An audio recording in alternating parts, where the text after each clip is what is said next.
A nation is not its land and buildings, it is its people. If we, as a nation, have to rise and become empowered, the first thing we need to do is to empower the people. Empowerment is not amassing of material wealth or technology. It is an entirely inner process, a spiritual process. Without the necessary sensitivity, inner balance and the faculty of discrimination in individuals, widespread negativity and perversions creep in. This is how a human being or an entire culture sinks to its depths. Never before has mankind been as comfortable as it is today.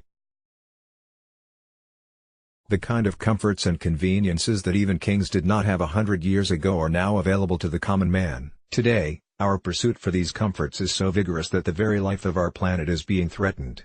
Yet, we are not any happier than our forefathers. This is because we are trying to create an outwardly perfect life, when the quality of our lives is essentially based upon our interiority. With the advancement of science and technology, we have brought ourselves to a self-threatening situation. It would take just one fool to blow everything up. So spirituality is no longer a fancy pursuit but an absolute necessity for our own survival and the planet's survival. Unless some sense of oneness touches us, especially our leadership, self-destruction is a live threat. Developing the spiritual core of humanity does not mean propagating any particular religion.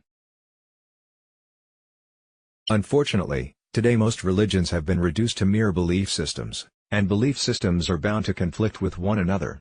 Spirituality means to raise the body, mind and spirit to its true potential. Once this is established, other challenges can be handled effortlessly. When we strive to create human beings functioning at their ultimate potential, their general well-being is naturally taken care of. In every society it is necessary to have people whose passion in life is beyond their own well-being. Every society needs those individuals who will go on planting mango trees without thinking whether they will get to eat the fruits or not. Of all the degeneration we have suffered, this is the most damaging. This nation has been deprived of its greatest strength of producing exalted beings who are rooted in a different dimension of existence and whose very presence is a blessing to the planet.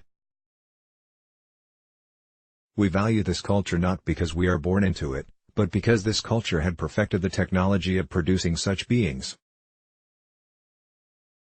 One example that the world is familiar with is Gautama Buddha. As a prince, he could have had a few more wives and children and ruled over his little kingdom.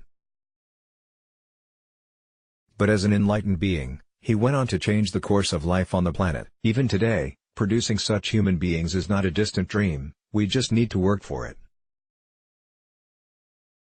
With the spiritual legacy of this land, with the spiritual processes that are available to us today, it is definitely a possibility. If we dedicate ourselves to make this happen around us, we will see something tremendous happening in our own lifetime. The author is a prominent spiritual leader. www.aisha.sadguru.org. Let's block ads. Why?